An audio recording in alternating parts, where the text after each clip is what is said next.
All right. Well, good morning, everybody. Thank you so much for joining us. It looks like we have a really good turnout, so I'm excited about that.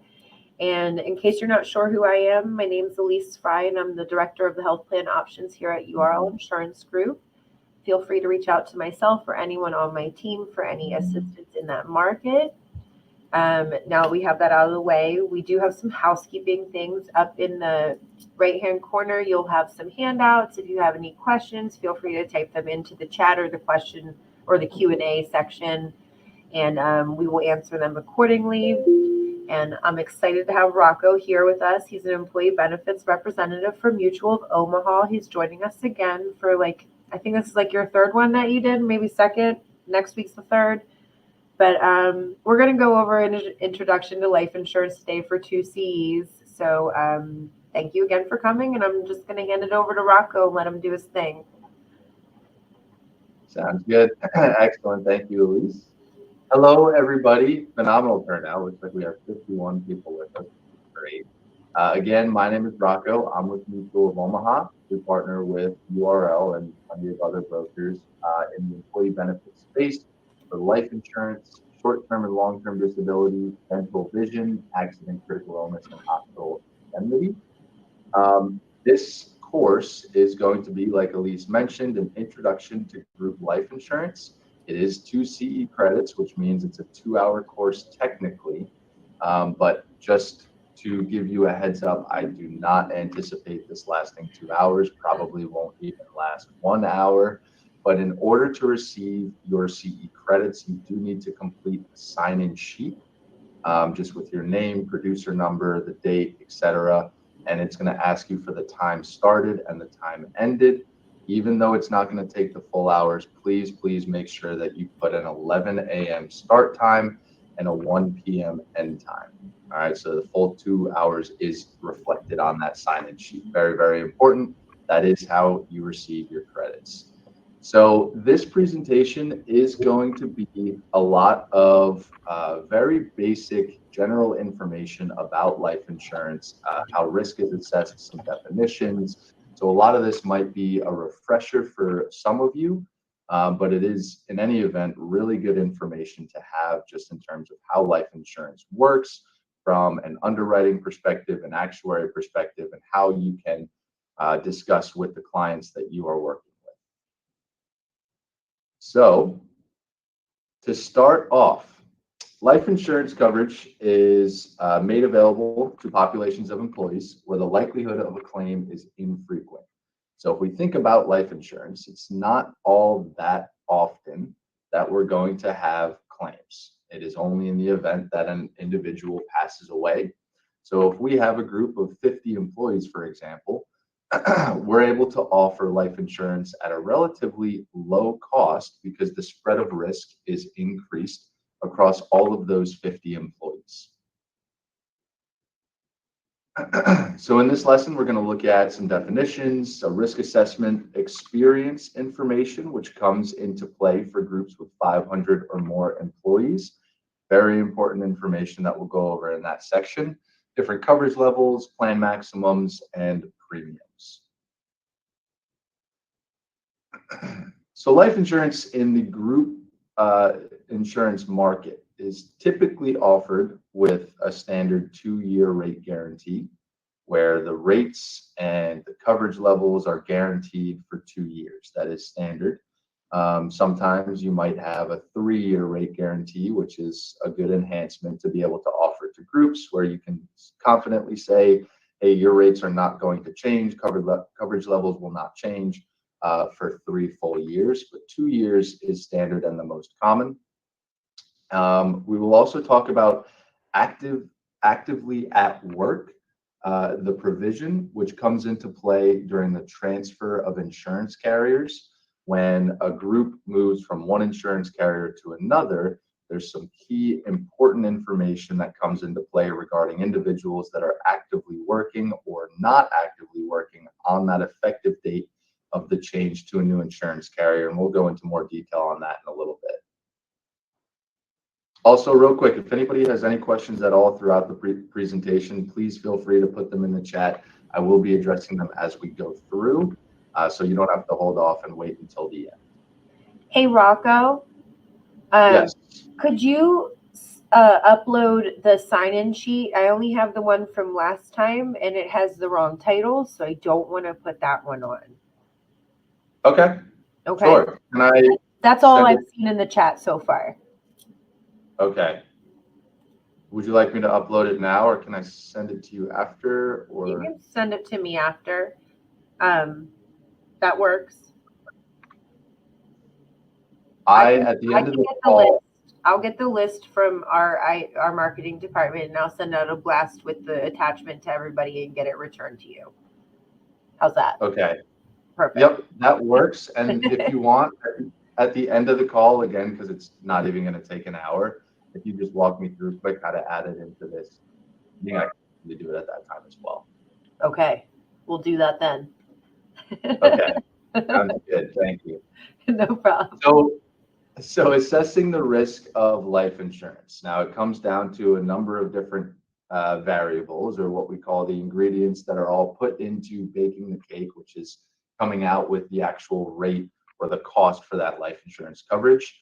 Comes down to what is the industry that these employees are working in, what are the occupations, what is the location. Believe it or not, there are differences in how the risk of life insurance is assessed depending on the location, anywhere from state down to city, down to as specific as zip codes. Of course, age is going to be a large determining factor, probably the largest determining factor in the overall risk of the life insurance coverage. And even gender plays a factor as well. Hey, Rocco. Sorry. I Yeah. have somebody raising their hand. Okay. Elizabeth, if you had a question, unlock mic. Oh, it's not letting me unmute you.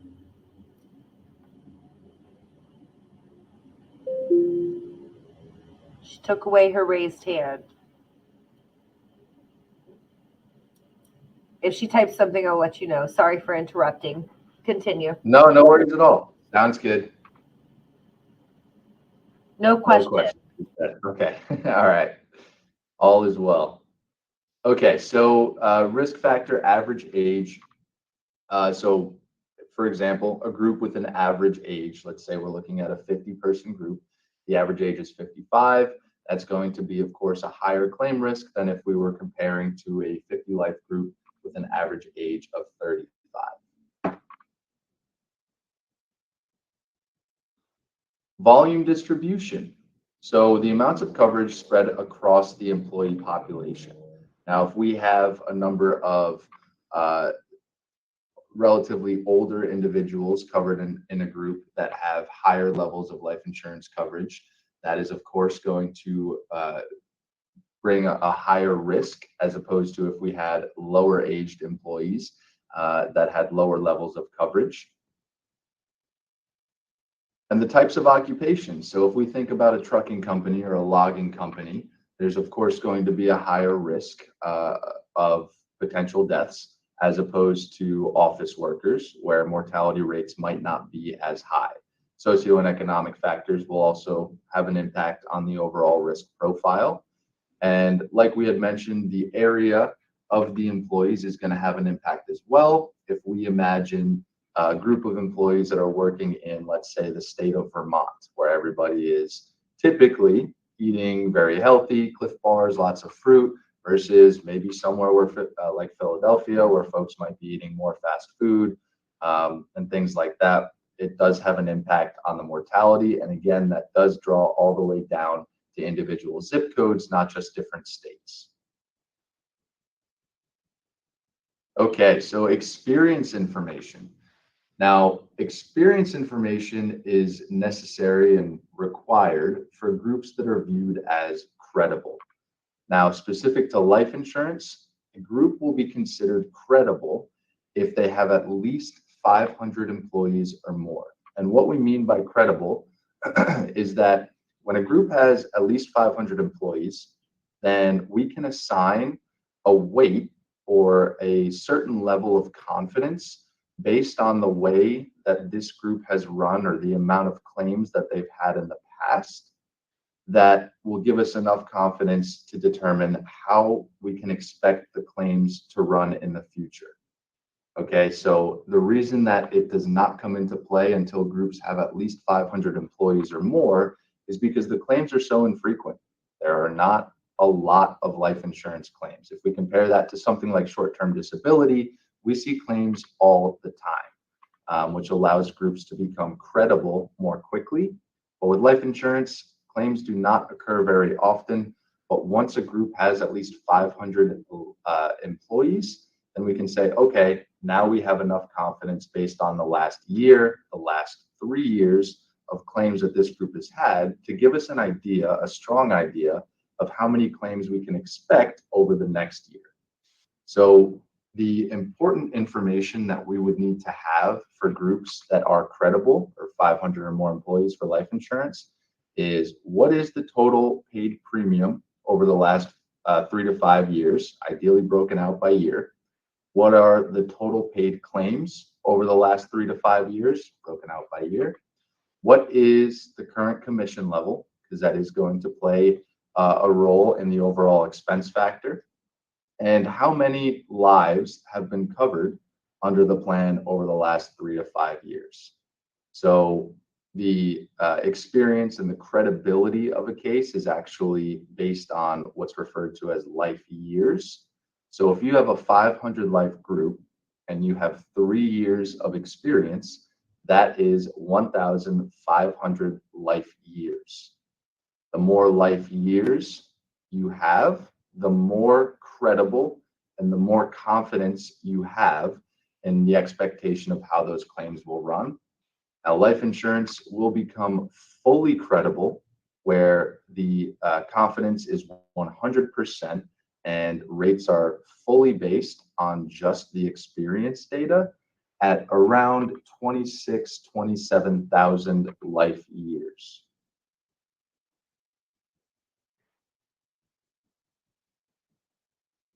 Okay, so coverage levels. Now, different jobs or occupations, well, let me say this. Companies might have different classes of individuals that would have different coverage levels. So there's a myriad of ways that this can be split out between employers.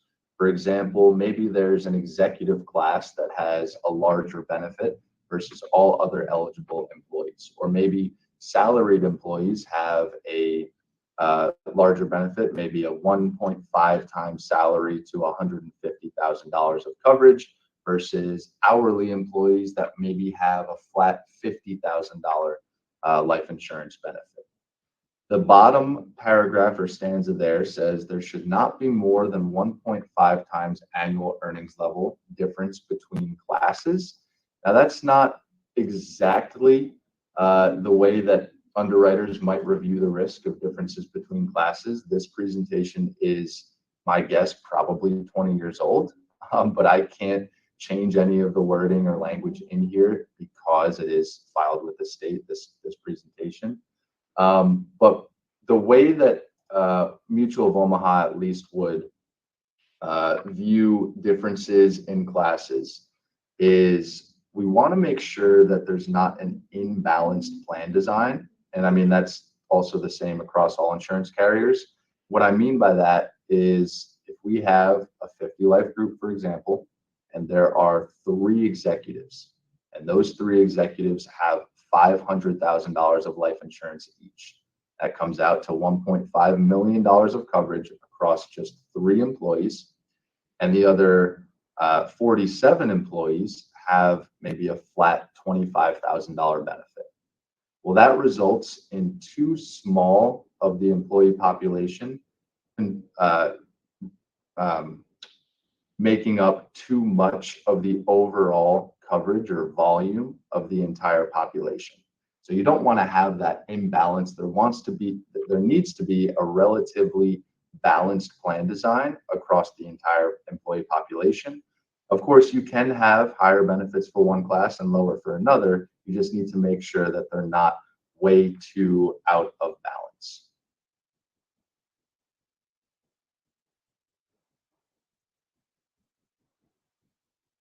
Okay, plan maximums.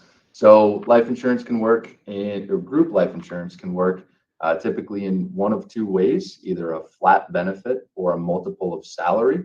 The typical range for either is not going to exceed 250,000 or $500,000 of coverage for any individual class.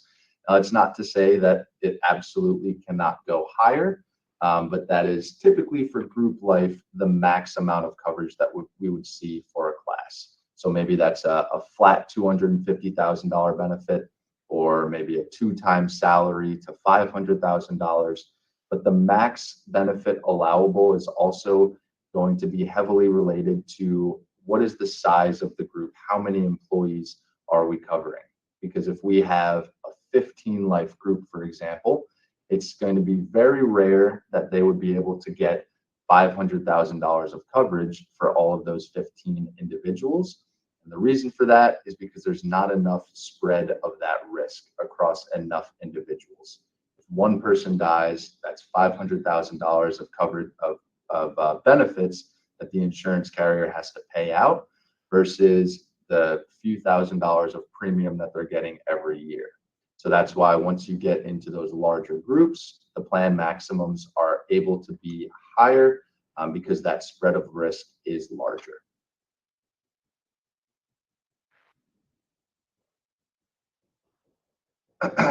Okay, so premium. So this is, we're mostly talking about employer paid life insurance throughout this presentation, which is 100% paid by the employer, also known as non-contributory coverage.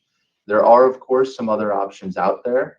Voluntary coverage, 100% paid by the employee. There's also contributory, partially paid by the employer, partially paid by the employee, which can be split as however the group would like, whether it's a 50-50 split, a 70-30 split, 75-25. It is fully flexible how the employer wants to structure the contribution of that plan.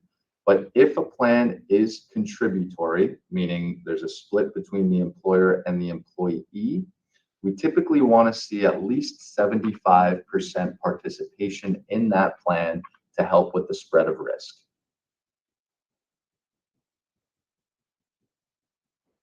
This is just doing a recap and bringing us into the next section here. So guarantee issue limits. Now, this is the one section that is more so talking about that voluntary coverage or employee paid coverage. Guarantee issue amounts are the amounts of coverage that employees can choose to enroll in or choose to elect without requiring evidence of insurability. No medical questions, no medical underwriting. It's as easy as checking a box, signing their name, and they're automatically approved for coverage.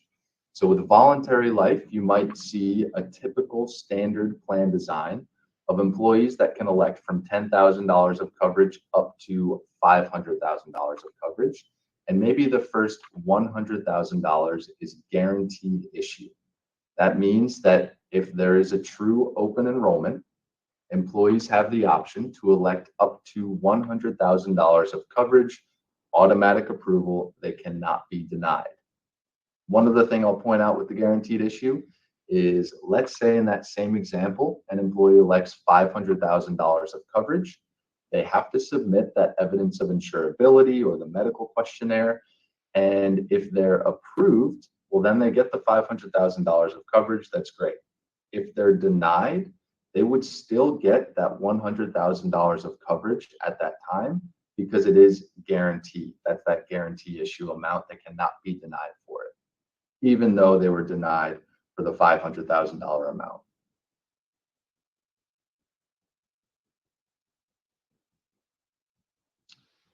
The middle stanza here mentions to give special attention to groups where individuals are allowed to increase coverage offered on a contributory basis.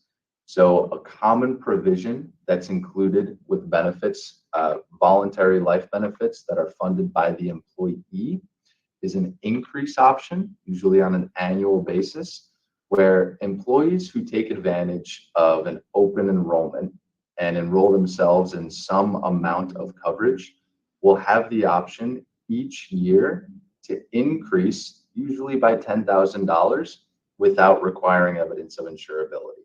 So that's another key takeaway for any voluntary enrollments where there is a true open enrollment, that make sure that employees are aware that if they enroll in some amount, it gets their foot in the door, because moving forward each year at the policy anniversary, employees will have the option to then increase by a small amount, usually $10,000, without needing that evidence of insurability. But anybody who waives the coverage completely, they at any point down the road will have to submit evidence of insurability for any election, even if it's only $10,000. So that's really, really important to help groups and employees understand whenever there is a true open enrollment on voluntary life. Okay, so one of the most asked about, the most popular provisions within life insurance coverage, I would say, is waiver of premium. What waiver of premium is it allows employees who become totally disabled prior to age 60 the ability to continue their life insurance coverage without waiver of premium. Usually, I would say 95% of the time, that waiver of disability age is age 60. Any employees who become totally disabled at or after age 60 would not be eligible for waiver of premium. And most, 95% of waiver of premium provisions across all group insurance carriers also include a waiver of premium term age of age 65. So if they become totally disabled prior to age 60 and they remain totally disabled for at least 9 months, which is usually the elimination period for waiver of premium, then their life insurance coverage will continue. They will not have to continue to pay premium for that coverage. If it's voluntary coverage, if it's employer paid, the employer will no longer have to pay premium for that employee until they reach age 65, at which point the benefit would terminate and the employee would have the option to convert it to an individual whole life policy if they wish.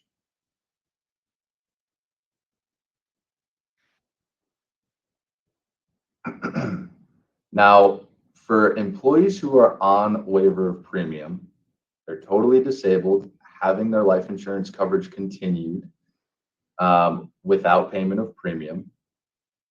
The carrier that is in force as of that individual's date of disability, the date they became totally disabled, is going to remain responsible for the life of that individual's coverage until they are no longer disabled.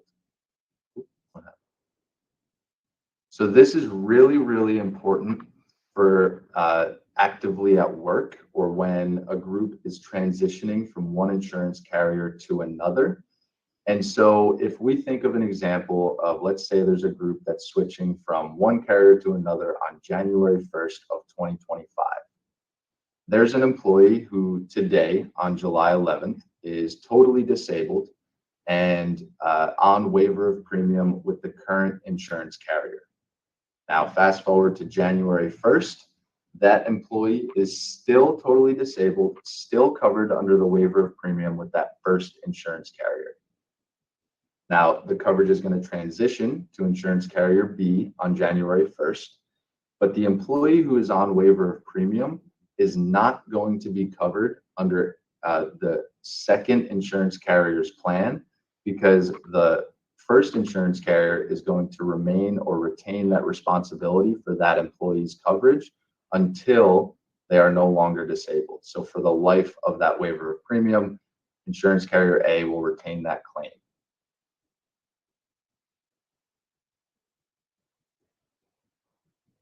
So another provision in life insurance coverage is going to be the reduction schedule. Now, again, this presentation is quite aged. So this is saying a standard reduction schedule has about 6 or 7 age reductions. Nowadays, the most common age reduction that you'll see is a reduction of life insurance coverage of 65% at age 65 and reduction to 50% at age 70. So there's typically just those two. However, the age reduction schedule is fully customizable. We can have as many or as little age reductions as the group would like. So this age reduction on the screen here certainly is possible if a group wants it, but most standardly, we'll see 65% at 65 and 50% at 70. It is extremely rare for there to be a group insurance carrier that will provide no age reduction. And the reason for that is, of course, to help with the spread of risk. So as there's employees who age into those higher ages, above 65 or above age 70, it can affect or impact the rates and the cost of the coverage for the entire group, because now there is a higher risk among the population of that mortality, which will impact the cost for the overall group. So because of that, group insurance carriers will have these age reductions to help keep the cost down by keeping the risk down.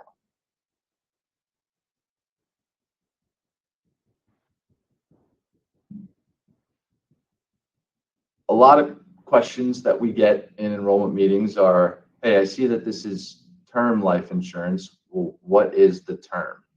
And the answer to that is the term is as long as the employee is an active employee at the company. It's usually not going to be a 10-year term or a 20-year term that a lot of folks are familiar with on the individual insurance side, but the term for group life insurance is as long as they are an active employee at the company. The Age Discrimination in Employment Act prohibits terminating life benefits for active employees, and the age reductions are actuarial justified due to the age and that spread of risk among the employee population. This is just stating there are options for the age, like we mentioned, and that is flexible. Another common provision is going to be the living care benefit, also known commonly as the accelerated death benefit. And this allows employees who are diagnosed with a terminal illness and expected to pass away within the next 12 months the opportunity to withdraw usually up to 75% of their life insurance coverage while they're still living, used for whatever they'd like. So if an employee has $100,000 of life insurance coverage and they become terminally ill, expected to pass away within the next 12 months, they can say, okay, I want to withdraw $75,000 from my life insurance to use while I'm still living, whether it's to cover hospital bills or go on a vacation or wherever they would like to do. Of course, that is going to reduce their life insurance benefit. So if they have $100,000 of coverage, they use $75,000 with their living care, their benefit is going to be reduced to $25,000. So they don't still get to keep that $100,000 of life insurance once they pass away. It is reduced by the amount they take out with the living care.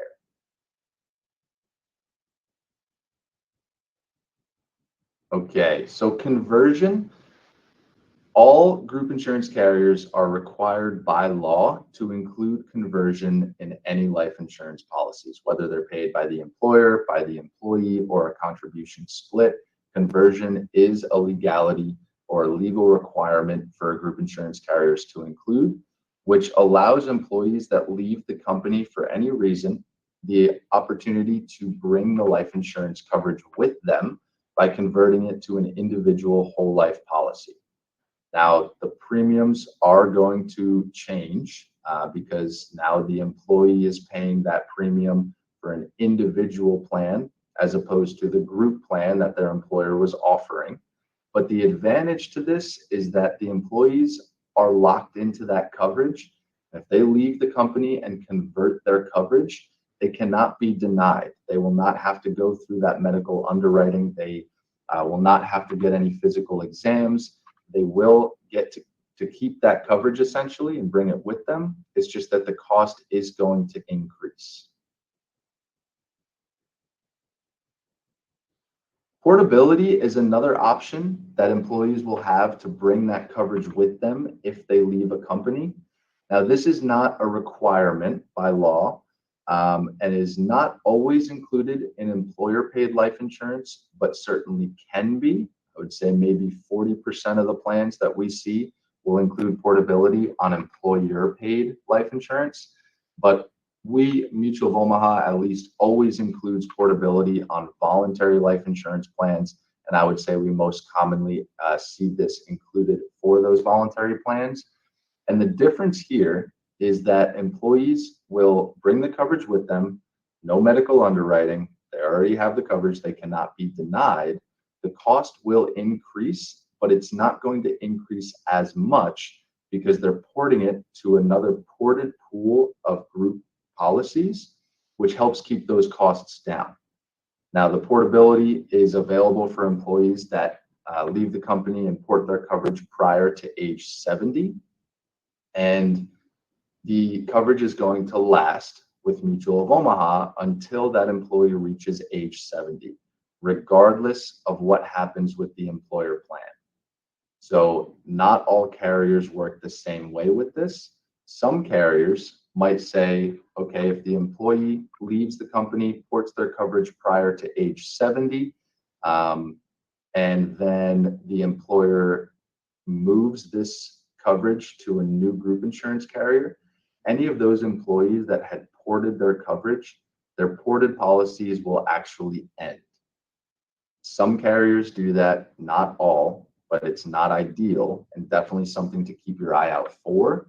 The way that Mutual of Omaha does it is any employees who port their group policy prior to age 70 will keep that policy as long as they continue to pay the premiums until they reach age 70, at which point it would turn. So again, the difference between portability and conversion is that portability helps keep the cost lower, but that it's only available for employees that are younger than age 70. And it's essentially a term policy because it is going to end at age 70. But the other thing I was going to say, sorry, is that if an employee ports their policy and then they reach age 70, they will at that point have the option to then convert their policy to an individual whole life. So if they port, it does not eliminate that option to then convert. They would still have that option at a later date. Okay, retirees. So this is not as common, but we do come across groups that might have a portion of a retiree population that they would like to still offer life insurance coverage to. Now, there are some underwriting and actuarial guidelines to retiree coverage. Usually it cannot exceed 10% of the overall group. So you can't have a group of, let's say, 100 employees with an additional 50 retirees that are covered. Usually it might be maybe 100 employees and then 5 retirees that are covered. Usually the benefit is much lower, typically $5,000 or $10,000 of flat coverage that they get to retain while they are retired from the company and no longer working.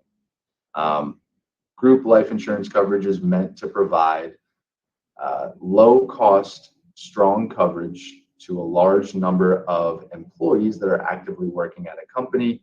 But this is sort of an add-on bonus that employers have the option to provide to retirees if they want to. It's not super common, but the option is there.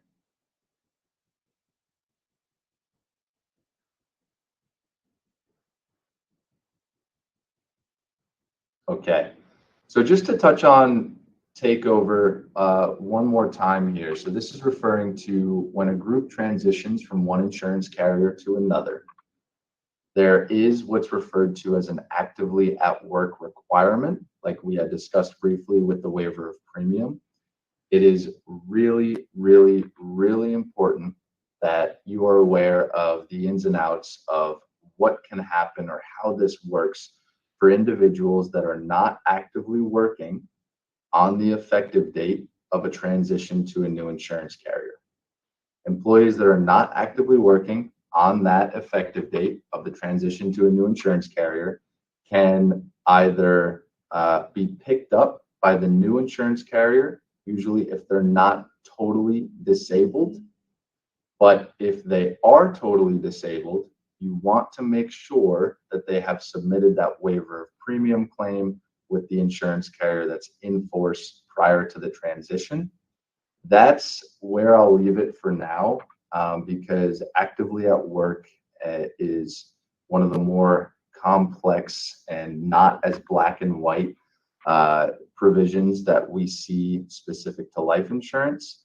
But in any event, we will help you throughout implementation if any group is transitioning to Mutual of Omaha, with determining what are the best courses of action for any of those employees that are not actively working to make sure that they have a route to maintain their life insurance coverage and that they do not lose it for any period of time, whether we agree to pick that employee up or we advise on next steps for how to maintain that coverage with the current carrier.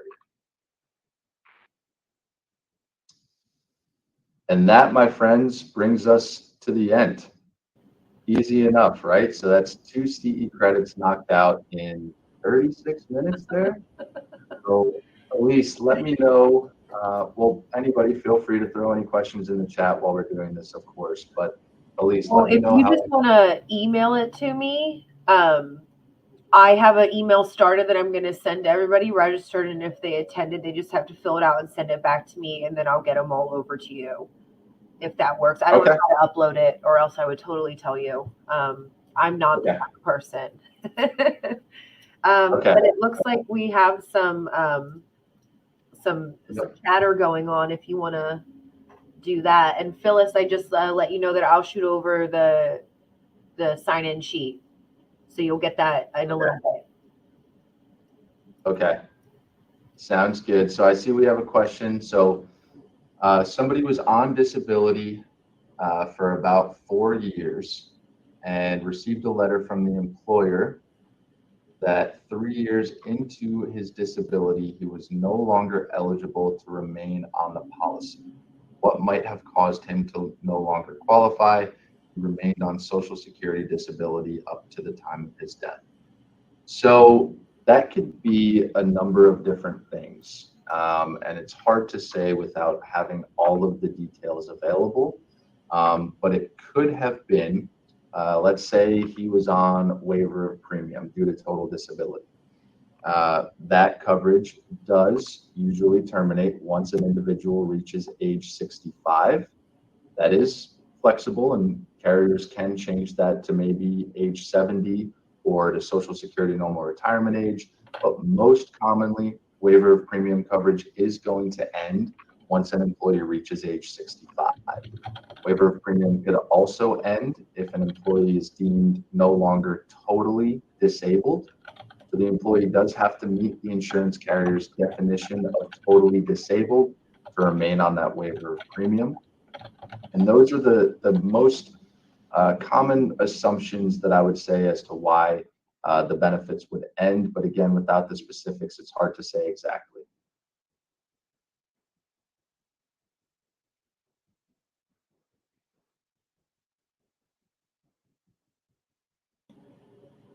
He passed at age 54. So I I apologize. I wish I could answer the question for you, but there's too many additional questions and specifics that we would need to know in order to determine why that happened. I'm sorry that that did happen, but I don't know. Maybe it was a ported policy, and the employer that he was with at the time had transitioned to a new carrier, and that carrier had canceled the plan because of that. Again, some insurance carriers do that, not all of them, but maybe that was the case. There's too many variables, and I apologize. I can't give you more of a straight answer.